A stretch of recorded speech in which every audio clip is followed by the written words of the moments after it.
kita diskusi di sini. Kita selesaikan bareng-bareng. Tuh.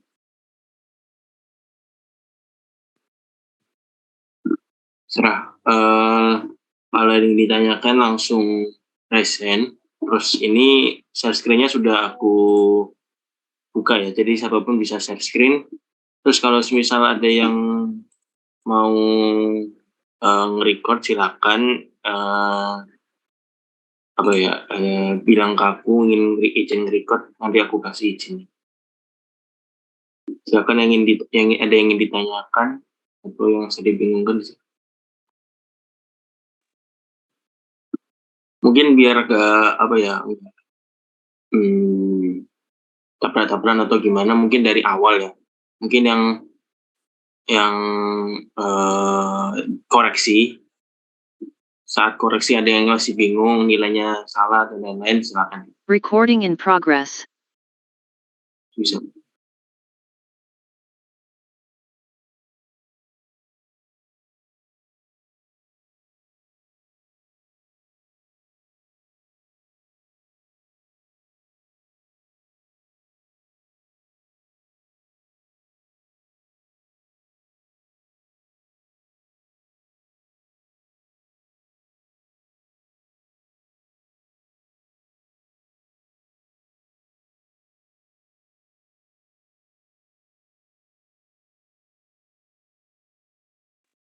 Ayo yang mau bertanya masalah koreksi, monggo daripada nanti jadi pertanyaan terus ke perwakilan kelas. Mending ditanyain sekarang, mumpung ada padanya.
Oke, pertanyaan dari Afian. Saat interpretasi 2D itu pakai elevasi grid atau enggak? Fungsinya elevasi grid itu buat apa? Oke, aku izin jawab ya. Jadi elevasi grid itu tujuannya tuh adalah biar memberi istilahnya kalian itu memberi data, memberi informasi di interpretasi kalian itu sebuah elevasi atau topografi gitu. Nah, jadi kalau semisal nanti kalian, ini aku coba share screen ya, aku contohkan.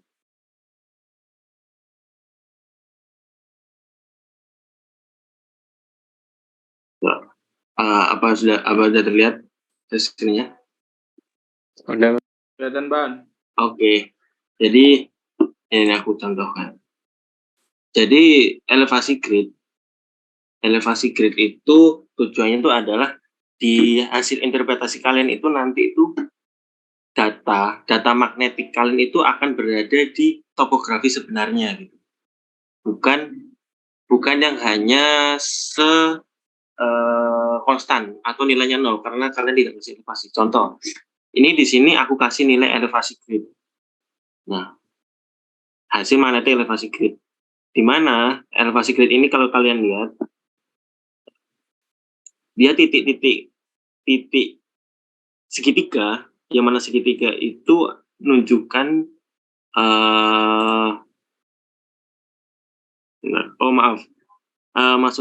maksudku yang titik merah itu adalah menunjukkan elevasi gridnya, nilai elevasi grid, magnetic elevation grid.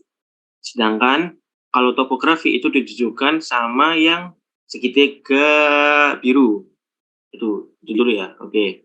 Ini aku kasih contoh untuk yang pakai elevation grid. Nah, tentunya ini aku kasih contoh ketika kalian interpretasi 2D tanpa menggunakan elevation grid. Nah,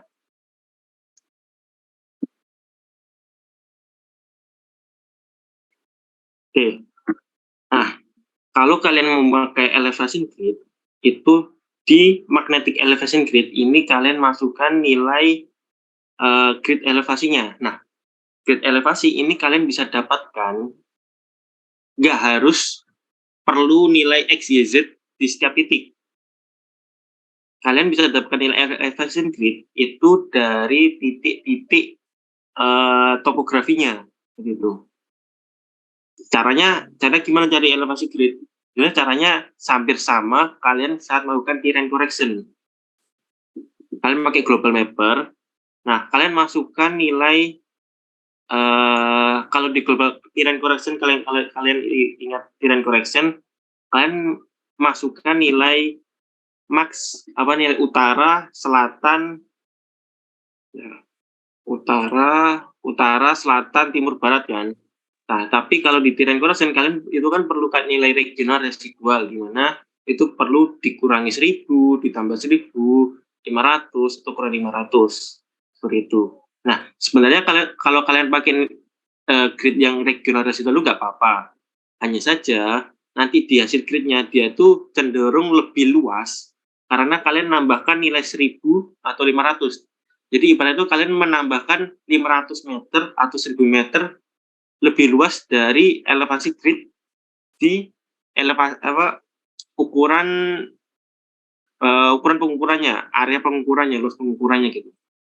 Nah, kalau kalian ingin yang sesuai sama luas area pengukuran, itu kalian bisa gunakan dari nilai maksimum dan minimum dari nilai XY. Contoh, untuk mendapatkan nilai timur, maksudnya timur itu maksudnya adalah nilai paling ujung, X paling ujung di sebelah kiri. Nah, ini aku ini aja biar gampang.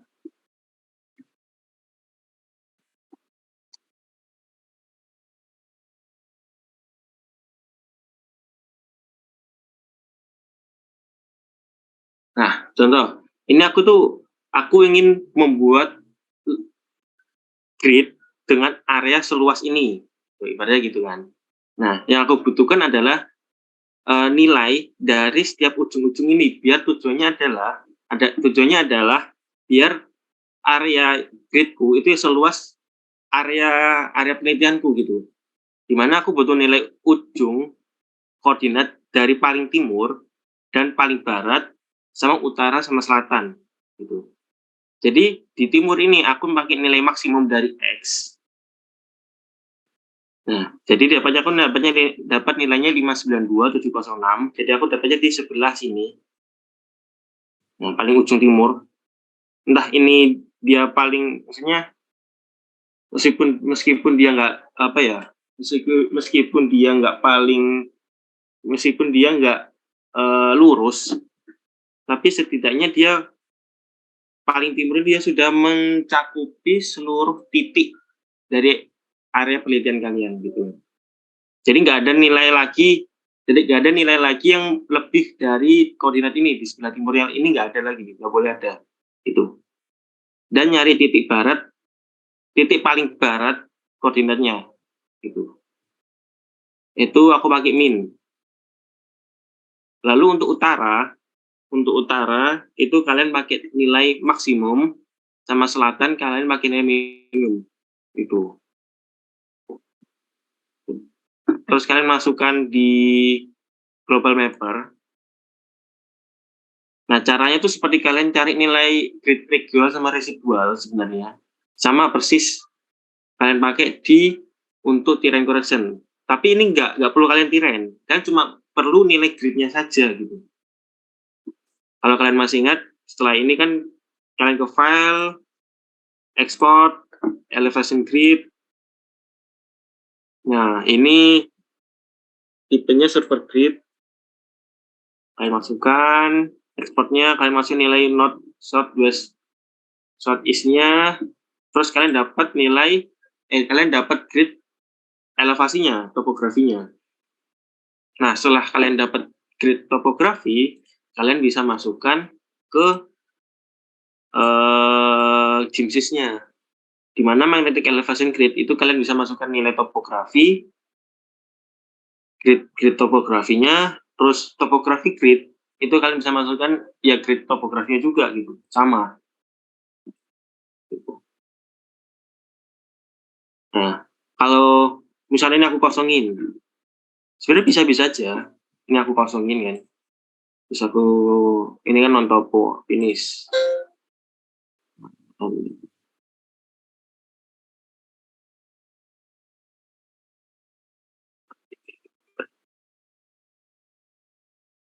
Nah, ini dia. Nilainya adalah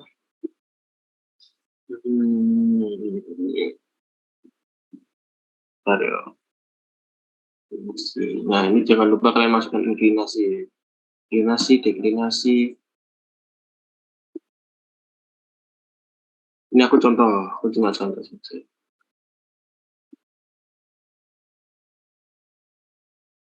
Nah, coba kalian lihat perbedaan ketika dikasih topo sama tidak dikasih topo. Ini yang dikasih topo, ini yang dikasih non topo. Nah, hasilnya ya grid kalian itu benar-benar lurus gitu. Karena tidak ada nilai topografinya. Nah, ketika kalian ngasih elevasi di titik-titik kalian, ya dia bakal ngikutin sesuai bentuk topografinya. Jadi tujuannya ya menyesuaikan sama kondisi sebenarnya di sana gitu. Contoh kalau di sana kalian ada gunung, tiba-tiba ada lembah. Nah, itu kan bisa merepresentasikan kondisi sebenarnya di daerah sana. Atau mungkin saat itu ada gunung, terus ada lembah yang curam gitu. Terus nilai magnetik kalian juga benar-benar anjlok. Nah, itu bisa kan bisa jadi pertimbangan, oh mungkin di situ ada patahan atau ada sesar. Jadi lembah itu menunjukkan bahwa adanya sesar yang muncul di permukaan. Itu juga bisa. Itu untuk gimana kita nunjukin bisa maksudnya apa tujuan dari digunakan elevasi grid, fungsinya itu apa, begitu ya. Oke, paham nggak kira-kira? Paham, Mas. Oke. Mas, mau nanya, Mas. Yo. Misal nggak pakai topo nggak apa-apa kan, Mas? Nggak apa-apa, iya nggak apa-apa. Oke. Mantap. Makasih, Mas. Cuma nanti ya kalau misal bisa menjelaskan bahwa permukaan itu seperti apa sesuai. Nggak masalah sebenarnya kalau pakai topo. Kalau sudah terlanjur ya harus coba. Oke, siap. Makasih, Mas. Minimal ya. Guys. Wah.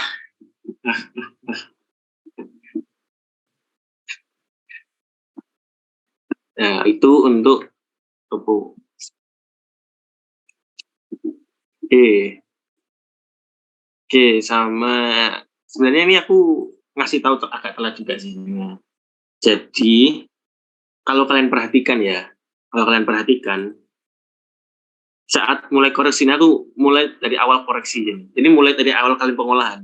Sebelum melakukan kayak pemisahan anomali, interpretasi. Kalau kalian lihat, titik base-nya itu satu sama lain hampir berdekatan ya.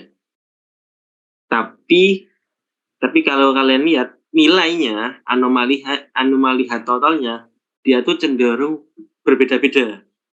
Ini minus 21, ini minus 2, ini minus 9, padahal kalau kalian koordinatnya itu kurang lebih ya sama, sudah dekat gitu.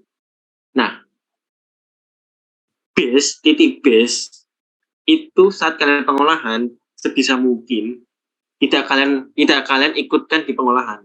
Jadi titik base dihilangkan, benar-benar kosong. Yang hanya ada cuman titik-titiknya saja, titik tanpa base. Seperti itu. Karena apa? Karena dia pasti akan mempengaruhi nilai dari grade kalian nanti, gitu. Oke. Sampai sini paham untuk yang base koreksi. Jadi saat kalian pengolahan, perhatiin lagi base kalian itu nilainya itu konstan atau enggak. Kalau enggak konstan, atau kalau bisa, gue bisa pakai base seperti itu. Nah, kalau misalnya konstan terus ya selisih 0,0 ya gak apa-apa kalian taruh, tapi ambil satu titik saja. Karena apa? Kalau misal kalian taruh titik base 1, base 2, base 3, kalian taruh tumpuk di satu titik yang sama, dia pasti akan mempengaruhi titik yang lain, titik yang lain. Kalau kalian perhatikan seperti itu. Oke.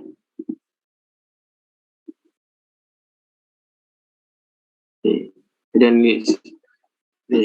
itu untuk 2D dari Alfian. Kalau udah paham, oke. Yang lain silakan. Kalau ini ditanya.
Izin tanya, Mas.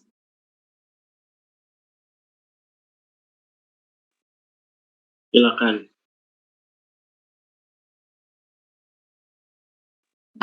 Ini lebih ke itunya sih. Waktu ngolah di Winjilingnya kan nggak kemarin sih. Tadi siang kan saya nyoba yang itu kan pengolahnya itu kayak gimana. lapisan-lapisannya gitu.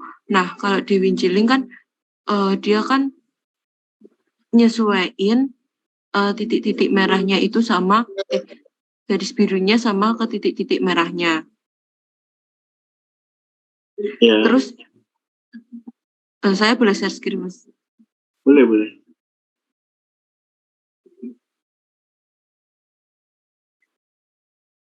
Nah, kayak gini. Terus kan ini saya itu masih belum saya pastiin sih lapisannya berapa sama apa aja.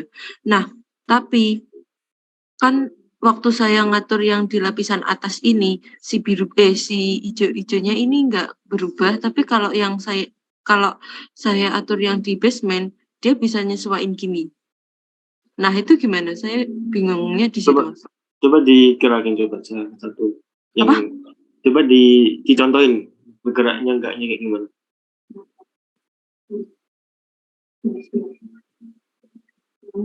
Oke, nggak gerak ya. Nggak gerak. Tapi kalau misal yang saya ubah yang di basement ini paling bawah, dia gerak. Ya. Jadi dia tuh selain pengaruh grafik itu juga dipengaruhi sama nilai susepnya. Nilai susep basement itu kan besar banget tuh. Ya nggak? 70.000. Sedangkan nilai susepmu yang lain itu nilai kecil. Jadi dia pengaruh terhadap grafik dia itu nggak begitu signifikan gitu. Oh, berarti harus ditentuin dulu nilai suseptibilitasnya itu berapa dulu, habis itu baru diatur kayak gitu. Betul. Oh, terus ada lagi, Mas. Kan buat nentuin kita perlapisan kedalamannya itu kayak gimana? Misal di lapisan pertama ini ya dia berapa kedalamannya, berapa meter kedalamannya, terus lapisan kedua, lapisan ketiga dan seterusnya kayak gitu. Untuk penentuan lapisan itu biasanya cenderung ke studi literatur di daerah tersebut kayak gimana hasilnya, sama dibantu kayak data-data fisika lainnya gitu, atau mentok-mentok lihat dari sayatan di geologi regional. Tapi itu kan kalau geologi regional terlalu umum gitu. Jadi kalau bisa ya studi literatur gitu di daerah tersebut gimana gitu. Kedalamannya formasi yang kamu sayat itu dia tuh cenderung ketebalannya seberapa gitu. Itu sih biasanya di literatur. Kalau misal dia melewati lebih dari satu formasi, kita pakai dua-duanya formasi itu apa kayak gimana? Iya. Oke, formasi ini ketebalannya berapa, formasi ini ketebalannya berapa, di kedalaman berapa, rata-rata gitu. Oke, makasih banyak, Mas. Oke.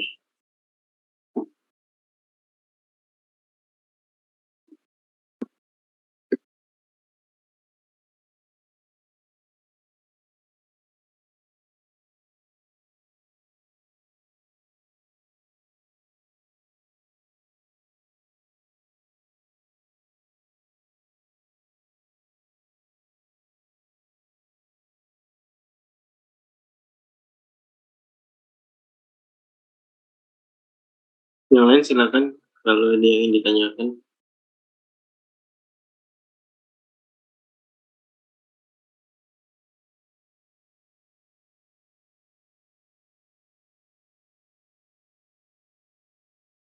Ya, silakan bisa. Mas mau tanya, itu kan kemarin sebelum Mas Ervan sebelum dari asisten ngasih langkah-langkah buat bikinnya, maksudnya step bikinnya itu kan kalau yang dari asisten itu kan mulainya dari koreksi, terus habis itu grid anomali, terus filter RTP atau RTE ya Mas. Nah itu kemarin itu sebelum dikasih itu, saya tuh lihat di YouTube kan Mas, itu tuh langkahnya itu jadi koreksi, terus grid anomali, pemisahan regional residual, terus baru RTE sama RTP. Nah terus kan saya udah selesai kan Mas, maksudnya udah dari sayatan. tapi langkah-langkahnya beda. Terus itu harus sesuai langkahnya asisten nggak Mas? Atau boleh pakai langkah yang Gini, kira-kira misal kamu pakai cara langkah-langkah dari asisten sama langkah-langkah di YouTube sama atau beda? Gitu. tadi Kamu bandingin dari dua gitu, apakah sama atau beda gitu? saya membandinginnya itu sih Mas dari hasil apa yang di Notepad itu loh Mas, spektrum di Notepad itu loh. Itu kan saya nyoba yang waktu yang waktu apa ya? Yang waktu analisis spektrum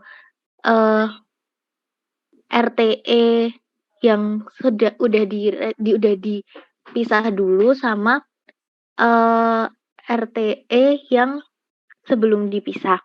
Nah, itu tuh hasil apa ya namanya, hasil grafiknya itu sama, cuma nilainya itu beda gitu, Mas. Bukan masa di ininya, grafiknya. Persebaran datanya, persebaran anomalinya. Sama atau beda? Sama, Mas, iya. Terus untuk nilai spektrumnya jauh atau enggak? Ini Mas.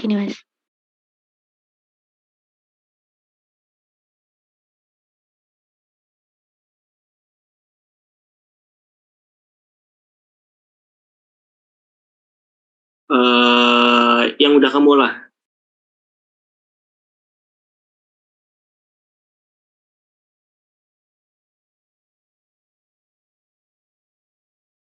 Yang sudah diolah, yang udah di kedalamannya berapa, ininya berapa, kamu upload berapa gitu, udah.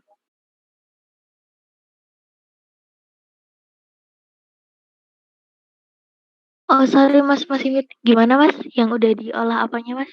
Itu yang udah kamu olah grafiknya.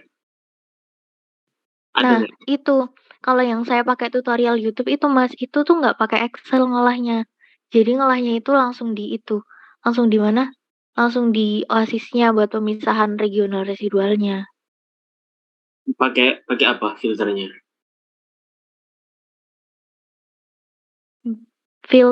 Kalau filternya pakai RTE, tapi terus abis itu sebelum itu dipisahnya itu pakai Bandword kalau nggak salah. Band apa? Bandword, iya Bandword. Butterworth atau bandwidth? Butterword kali ya Mas ya. Butterword kayaknya Mas. Oke, Butterworth. Terus dia sebenarnya ya nggak masalah sih. Kalian mau nggak pakai filter apa untuk pemisahan itu nggak apa. Kan intinya targetnya adalah kalian mau pengolahan itu adalah kalian bisa menemukan anomali regional, residual, kedalaman residualnya, residual itu apa gitu. Cuma setidaknya kalian tahu konsepnya aja gitu. Kalian tahu konsep dan teori dari kalian melakukan pemisahan itu, kalian berdasarkan apa, melihat apa gitu. Ya nggak apa-apa. Kalau pakai apa yang ini Butterworth ya apa gitu. Oke. Sebenarnya asisten juga nggak marah, kalian dibebaskan juga kalian memakai seperti cara gitu nggak apa-apa. Cuma setidaknya nanti kalian saat melakukan penjelasan, pembahasan itu ya bisa gitu kalian menjelaskan. Jadi Butterworth itu lihat berdasarkan apa gitu. Kalau sana aku tanya bisa Butterworth atau bandwidth itu dia melihat berdasarkan apa gitu. Kalau itu saya belum paham, saya belum riset lebih lanjut. Nah, tapi caranya kayak gitu. Nah, saya itu bingungnya gini, Mas. Kalau dari asisten itu acuannya dari apa? Terus kenapa hasilnya bisa beda gitu, Mas? Pertama tadi filter yang kamu pakai itu kan udah beda. Yang dari umumnya yang dipakai kan upward. Kalau nggak upward ya bandpass yang low pass high pass itu. Tapi cenderung biasanya ke upward gitu. Lalu kenapa beda? Ya karena pertama tadi, jadi spektrum itu kan dia ngambil data dari anomali dan dari data anomali yang dia input. sedangkan input yang sedangkan yang sudah diinput itu kan udah beda tuh. Dimana yang satu tadi itu baru anomali aslinya, sedangkan anomali yang satunya itu adalah anomali yang sudah di RTE, yang dimana itu istilahnya sudah direduksi atau misalnya diubah gitu. Dan dari situ kan udah beda, data inputnya udah beda gitu. Jadi ya wajar kalau nilai grafiknya juga berbeda. Mungkin dari Mas Soya ada yang ditambahkan, silakan. Ya, oke. Izin nambahin dikit ya. Aku nggak mau nambahin teori banyak-banyak, cuman ngelurusin. Kalau misal metode yang disampaikan sama asisten itu nggak mutlak benar. Nah, semisal dari teman-teman nemuin metode tersendiri buat entah itu misalnya regional residual atau buat apa namanya mau pakai RT atau RTP-nya itu sebenarnya terserah kalian selama kalian ada dasar yang kuat gitu. Misal kayak tadi bisa nemuin filter Buttonworth ya, atau bandwidth. Nah itu selama kalian paham maksud dari filter itu apa dan kalian bisa membahas di laporannya ya gak masalah. Nah kan kalian ada dasarnya gitu. Ya itu sih sebenarnya.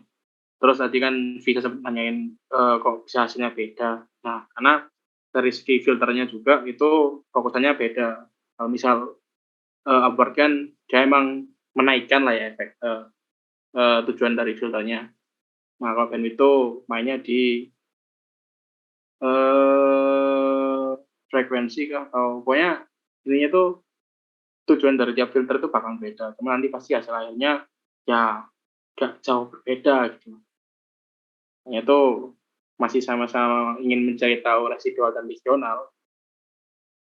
Itu sih. Jadi selama teman-teman punya cara dan metode teman-teman yang teman-teman pakai itu ada dasarannya, as long as teman-teman bisa memahami metode yang teman-teman pakai dan bisa jelasin di laporan, ya itu akan menjadi nilai plus sih. Nah, kan metode yang disarankan atau yang dipelajarin sama asisten ini itu yang ya istilahnya mudah untuk dipahami lah. Gitu sih.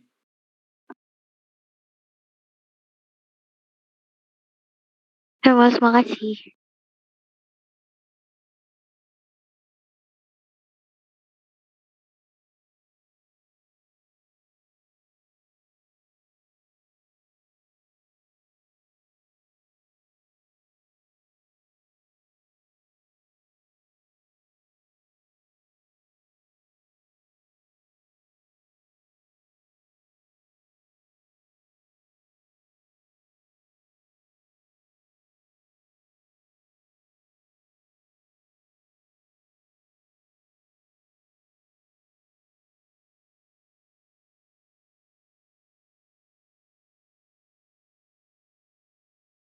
Ya kan kalau yang lain ini ada yang ditanyakan, ingin didiskusikan.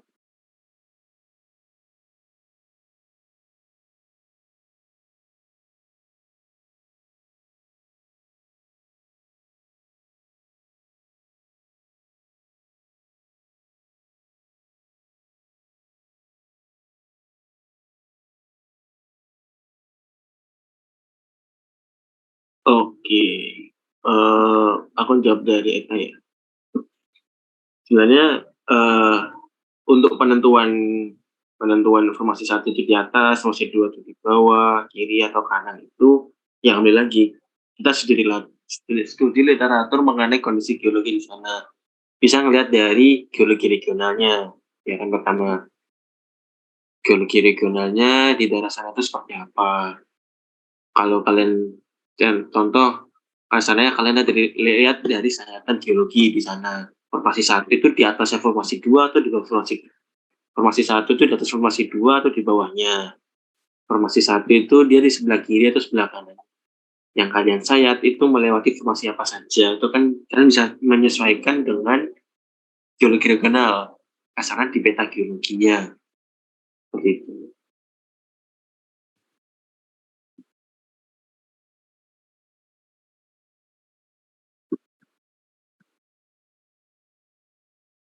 Gimana? Dari Eta sudah menjawab atau belum?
Oke, bisa silakan.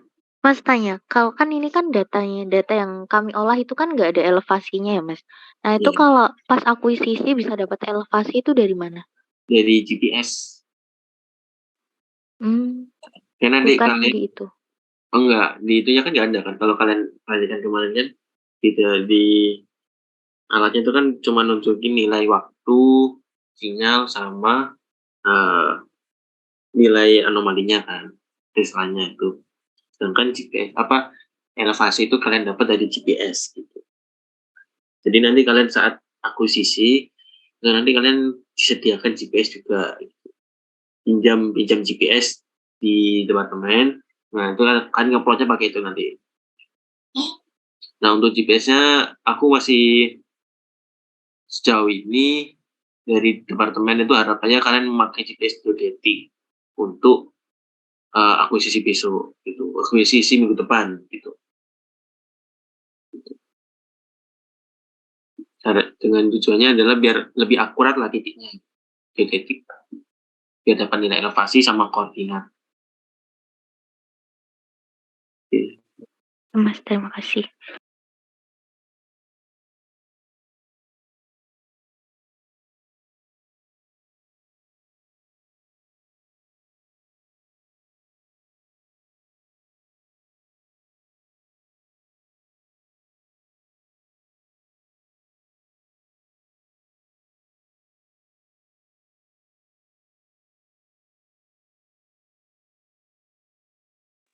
Oke, Suara saya masuk nggak, Mas? masuk. Kalau ini sih, Mas, kan tadi nanti kan berklasikan dan tadi saya dengar tuh kayak apa namanya informasi-informasinya itu kan. Nah, tapi kemarin saya ada lihat gitu, itu kayak masukin susceptibilitasnya gitu, Mas. Itu gimana, Mas? Sorry itu loh. Tadi suaramu agak putus-putus di aku. Mungkin ini aja. Kurang Oke. aja. Sorry.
Oke. Jadi masukin nilai susceptibilitas parameter itu gimana ya, Mas? Oke. Jadi kita masukkan nilai susceptibilitas itu per bisa per apa ya, per batuan. Kalian ini kan membuat informasi 2D itu kan eh, membuat seolah-olah di bawah itu ada batu, ada lapisan itu sandstone atau limestone kan. Nah, itu berdasarkan apa nilainya? Nilainya itu dilihat dari tabel susceptibilitas. Nah, sebenarnya tabel susceptibilitas itu kalian bisa, ya, gimana ya? Nah, kalau bisa lihat tabel susceptibilitas, ya. Jadi kayak contoh sandstone. Hmm,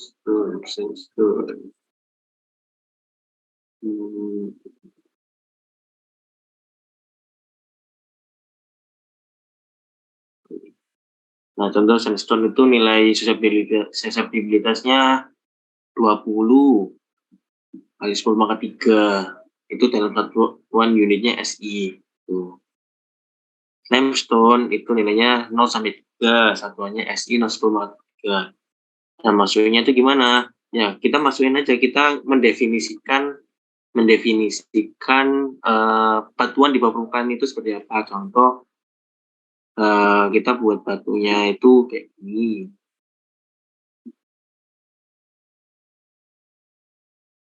Nah,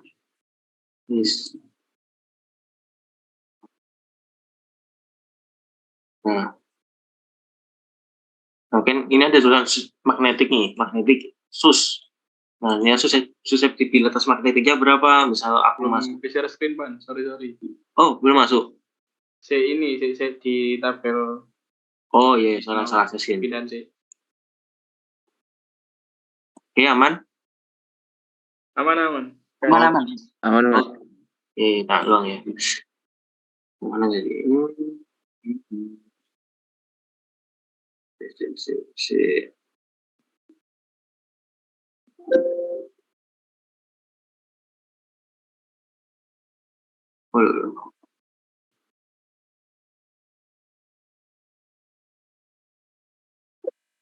Ya, misal kalian bikin lah bentuknya tuh seperti ini kan.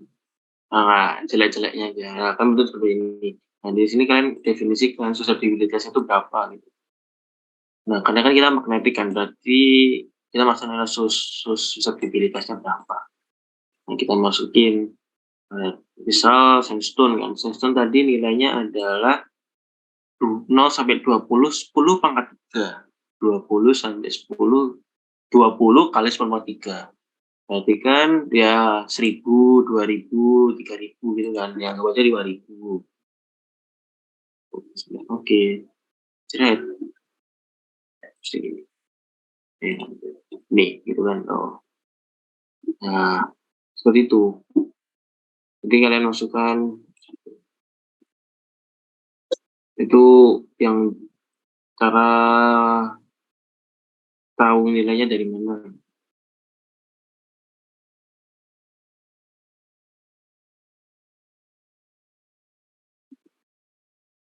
Gimana Alif tadi ya, di Zoom. Gimana dulu? Berarti nanti histologinya juga Mas, tergantung formasinya itu. Formasi.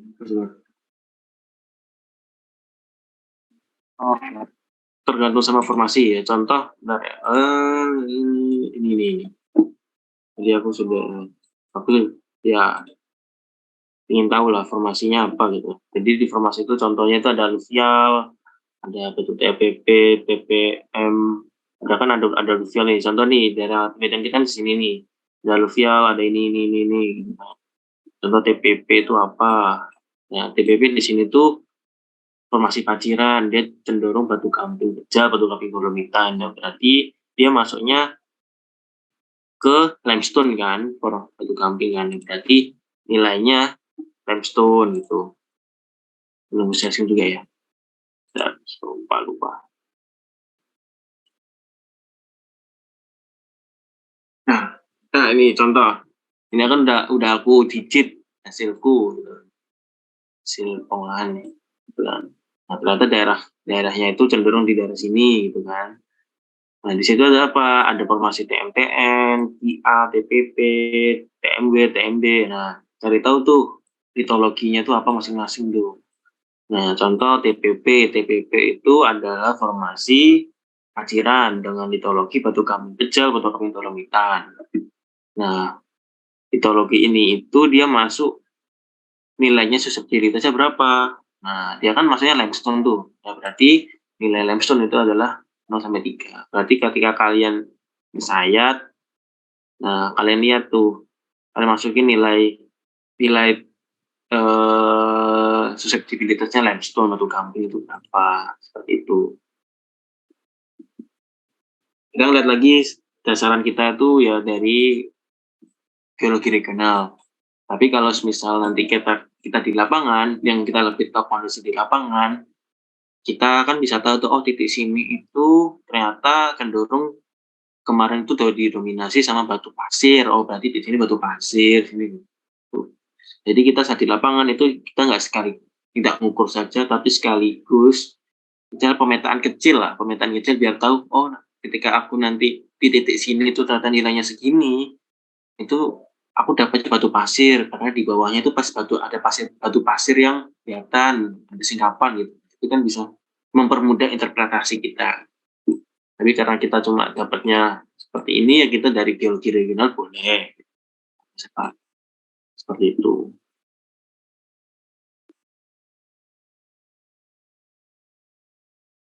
Oke. Gimana, aman? Aman, Jul? Aman Mas. Oke. Yuk, Tigar. Yuk, Gar. Oh ya Mas, izin tanya Mas. Tadi waktu Mas masukin susceptibility di Gibrisnya itu dia udah satuannya ada SI Mas tuh perubahannya gimana ya Mas? Oh, Soalnya di punya saya tuh masih CGS ya? satuannya masih CGS ya. Oke. Jadi, ngubahnya itu adalah kalian ke display, terus anomaly units.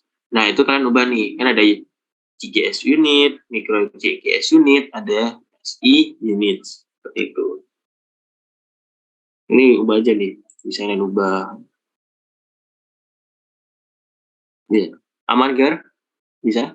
Sampai sini ikut? Oh, oke benar.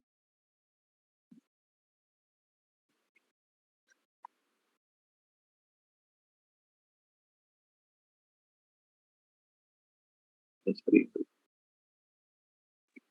Udah Mas gitu aja Mas. Oh iya, udah. Coba dilihat, dicek. Udah aku ubah belum SI atau CGS-nya? Oh udah Mas aman. Terima kasih. Oke. Yuk. Yang lain silakan.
Gimana Rek? Yang mau ditanyain lagi?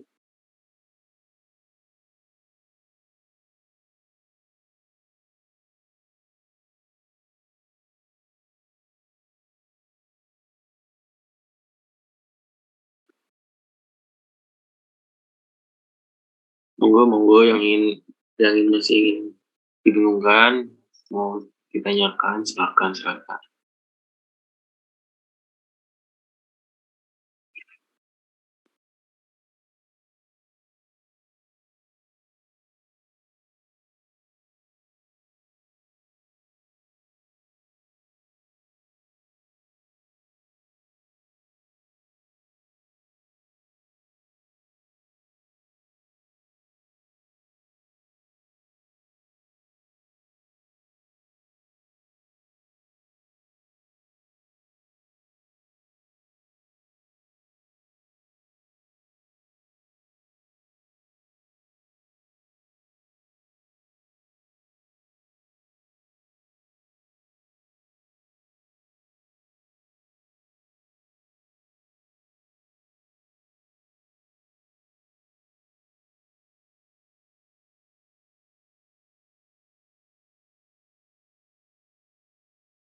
Silakan teman-teman, barangkali ada yang ingin tanya lagi.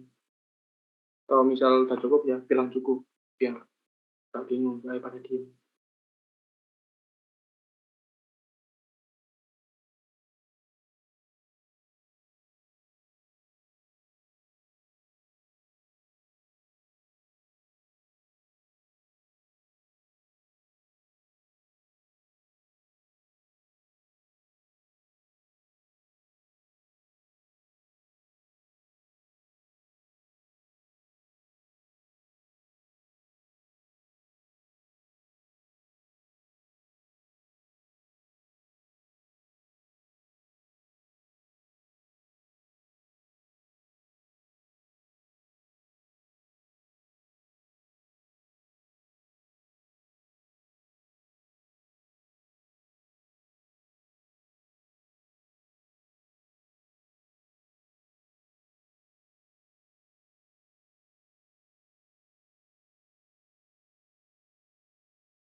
Kalau nggak ada ditunggu sampai 2045 ya.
Oke, apa ada yang ditanyakan lagi?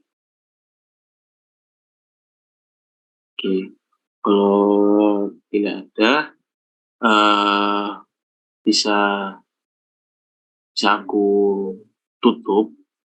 Tapi kalau misal ada yang ingin diskusikan lagi, silakan monggo. Karena ini mungkin Zoom bakal aku nggak aku end. Jadi kalau asal ada yang ingin leave, silakan leave.